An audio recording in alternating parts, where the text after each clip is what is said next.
Yesterday, we talked about how the supposed shortage of scientists is a complete fallacy. And just to reiterate some of the main points, the 1957 study from the National Bureau of Economic Research showed that in the last 80 years, the number of chemists and engineers in the United States expanded by considerably more than 17 times as much as the total labor force. So just by the numbers alone, there wasn't a shortage. Another takeaway was that if there was an actual demand for more scientists, meaning there isn't an oversupply already, then wages would be rising. But instead, Murray noted that, quote, the same study showed that since 1939, salaries of engineers relative to earnings of doctors, dentists, and lawyers have declined. And it's hard to forget that even though there were a ton of hiring engineers ads in the papers, 9/10 of those were government defense contracting ads. This hardly resembles actual market demand. Well, today we're going to discuss chapter 4, and the episode following this will cover the rest of the chapters, which are shorter but are extremely fun to discuss, things like Soviet science, automation, etc.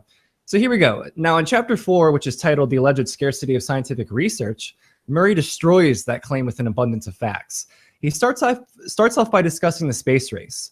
For example, the National Science Foundation has estimated that the Soviet Union has been putting a little over 1% of its national product into R&D.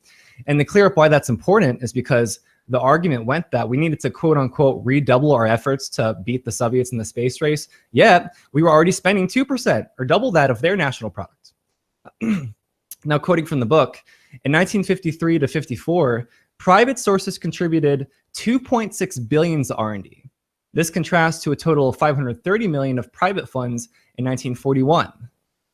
So this idea that without the government using taxpayer money to fund things like NASA, that said organizations wouldn't exist, it does not add up to the numbers. Even David Sarnoff, who was the board chairman of the RCA at the time, said, today, science and industry are linked by arteries of progress and their lifeblood is technical research.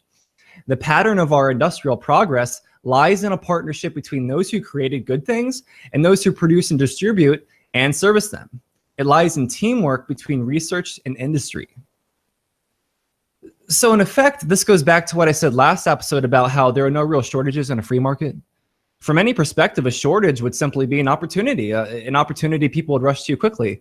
Another quote by David Sarnoff, which I love, is, government control of research would destroy the very qualities that enable researchers to make such an important contribution to society. For government control means that rigid lines would be set for research, and these lines may not meet changing requirements.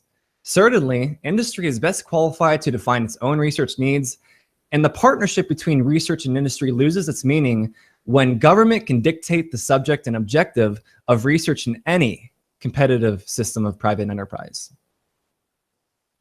Now, here's where it really gets interesting. The 1958 paper titled The Sources of Inventions was an examination of how the inventions we came to know at that time came about. And of course, the important question is, did they come about through governmental means or through the free market? Well, taking 61 of the most important inventions of the 20th century, it was found that more than half of these were the work of individual inventors with, quote, the individuals working at their own directions and with very limited resources.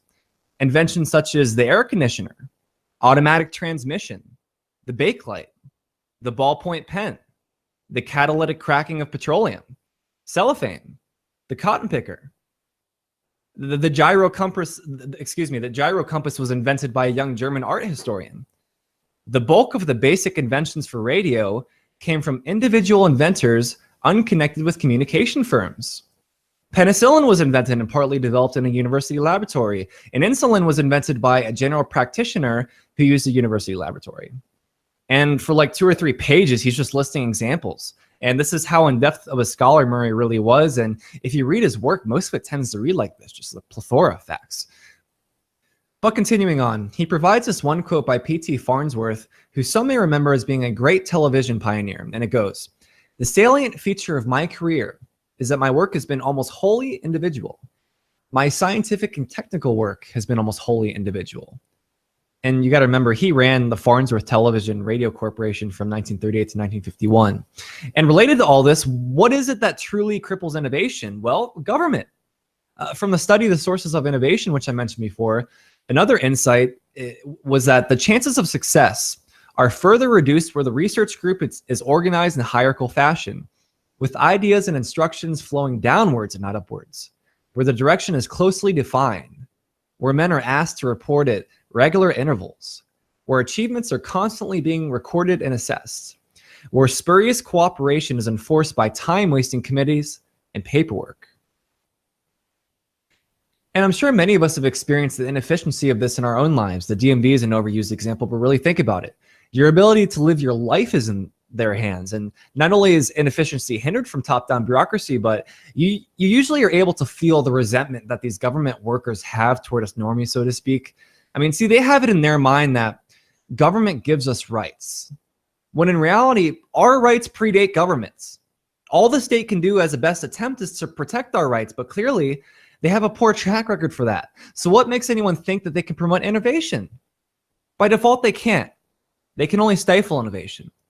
Now, one distinction Murray makes, and it's important to make, is that not every industry had research and development, most notably manufacturing firms who, quote, the great bulk do not engage in R&D at all. The 1/10 that do are mostly in technologically advanced and advancing industries where scientific knowledge is needed, and where where scientists must be hired anyway for tests and control work.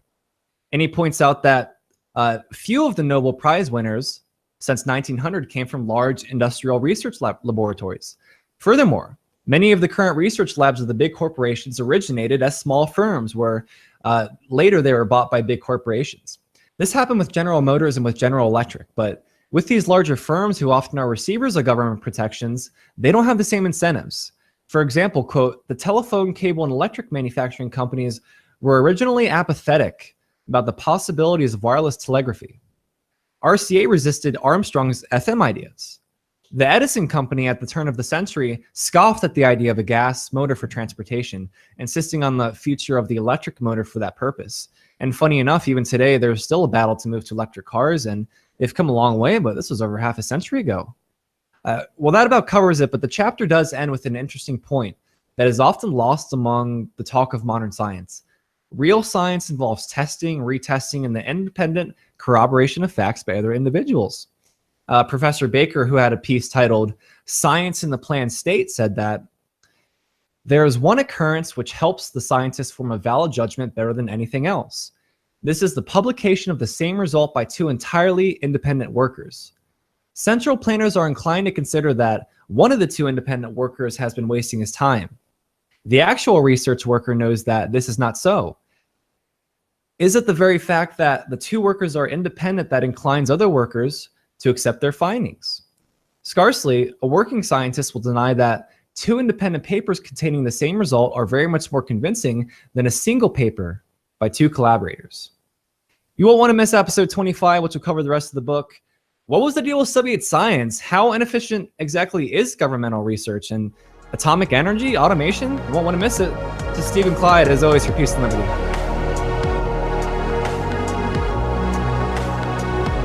Hey everyone, please like, follow, donate, subscribe, and share. Any donations will be used to reach more people.